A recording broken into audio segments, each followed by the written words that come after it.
Ni sawa. Hello. Ongeza kidogo tu hiyo. Kidogo tu. Umeconnect eh? Hapo iko sawa.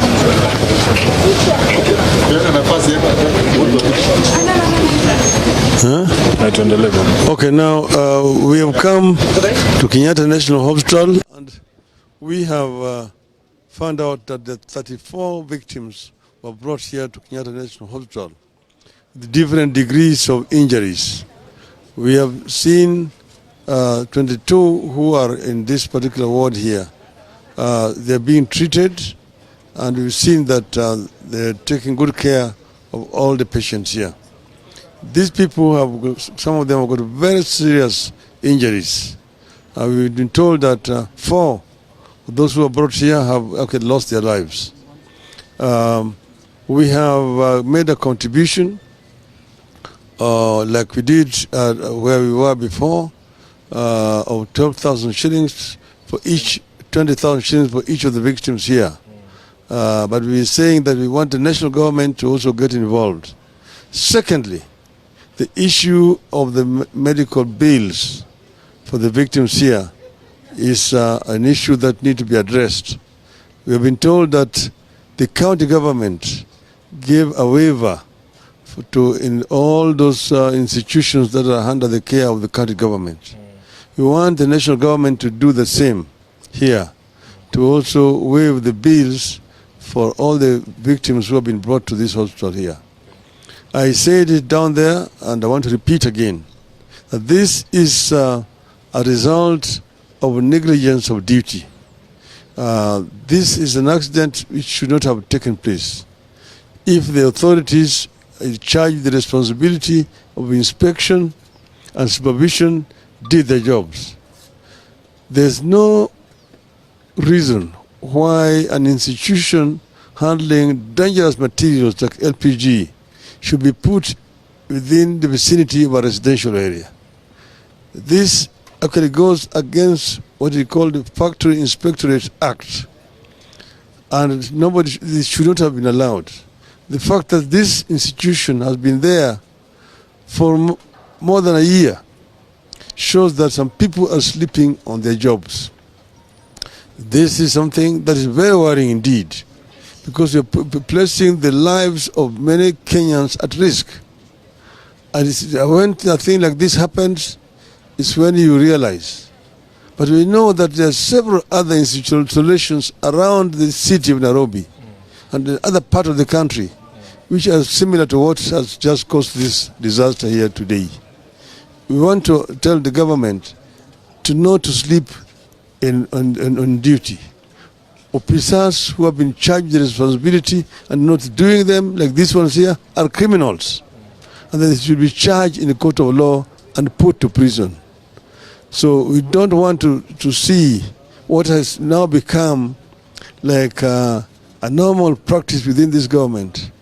That's, the culprit says he's surrendering himself. And then he's going to come up with all sorts of excuses. And then he's taken to court. Eventually you see that the DPP has withdrawn the case because there's no evidence. This has become a standard practice in this government. We must condemn it in the strongest terms possible. We don't want the lives of our people to be put at risk because some people are sleeping on their jobs. As the Mio, we condemn what has happened. And we say that this should not be happening in the future. Thank you. Thank you very much. Finally, we have produced 3 million shillings, which we are sharing with all the victims here. And we are urging the national government to come in and also make contributions. Most of these people have lost their livelihoods. So they have also lost their houses. So the government should try to find shelter for these people. I said it there before and I want to repeat again. There's already affordable housing scheme that has been completed. Let these people be the first beneficiaries and tenants of that scheme.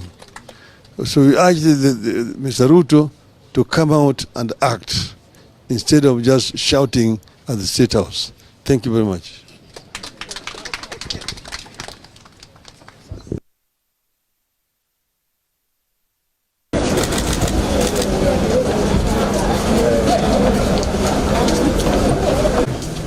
Yes.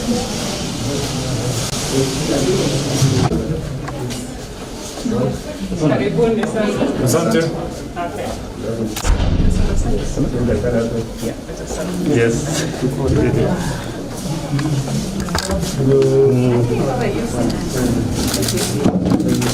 Karibu sana.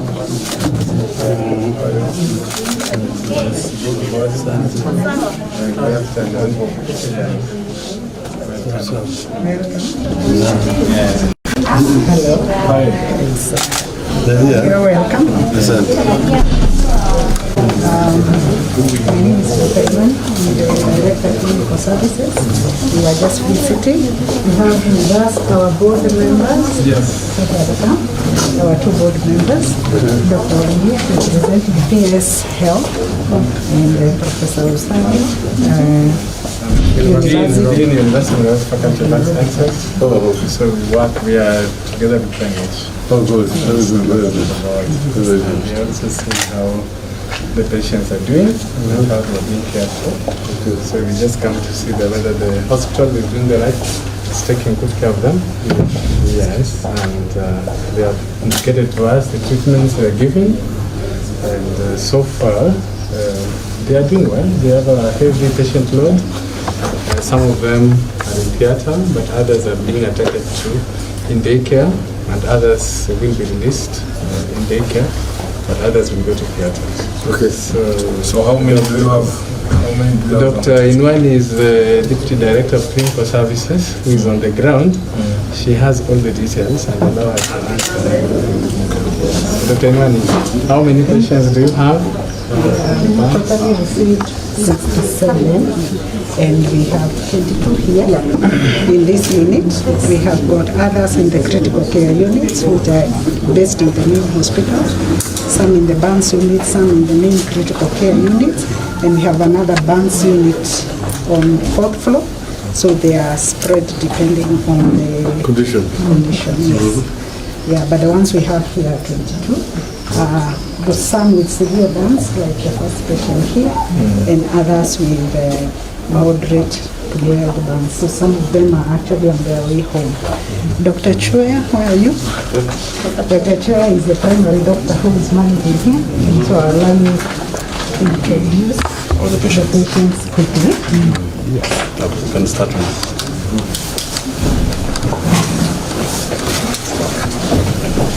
This is Jane Jerry. Jane Jerry sustained burns on her face primarily, but she had no inhalational burns. So she has been cleaned, dressed.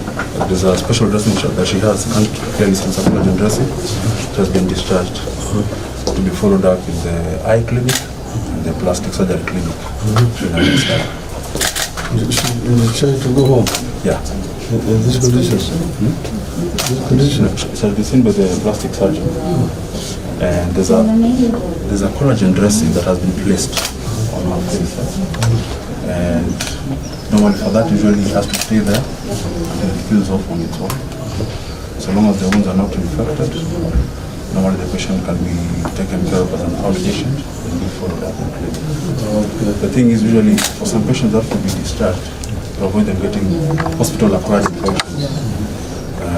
When the patient is stable, the burns are not too severe, it's only on the face, they will be discharged. Okay.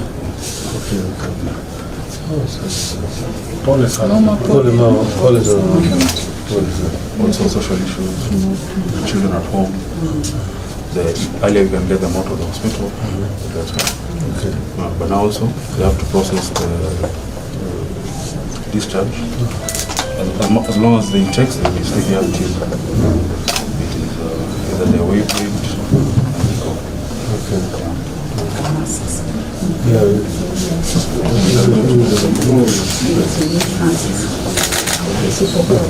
Baba amewaletea kitu, tutapangia wale ambao wako 22 hapa, nataka at least tuwawachie kitu, so that at least because wako na watoto nyumbani na other relatives, wakikuja kuwaona wanaweza ona venye wanasaidika kidogo. So for the 22 who are admitted, the 22 are here, yes, but we have 34 in the yes. Now let's talk of the 34. So all the 34, tumeshamaliza kuwaona, we will talk with you. Kando at least every person atapewa 20,000 utawapatia for the 34. So utawacha kwa mkono yako kutoka contribution ya baba. Yeah. Then I will also need a list of those ones that we've given, so that we also don't also give again, because we have to also take care of others. Yeah. Thank you. Lucy Jacob. Lucy Jacob so this is actually being for theater. There's a layer that's not even moved. But it's also even if it's not unless I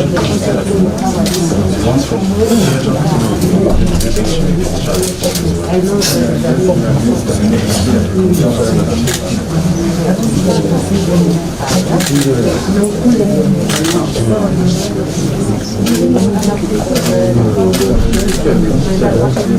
So who's supposed to take care of the medical process?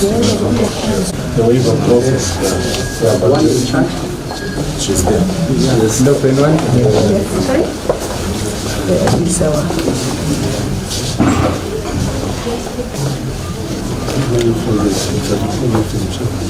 $680, 20 each, and it is for their use, and it's a hopefully families that are there. As we have a conversation with Dr. here about what the government is doing, because at least the county government had waived the bills for the county hospitals. But this is a facility under the national government. I don't know what commitments they have given you so far. What we have received in kind support through the Ministry of Health. Therefore, we are yet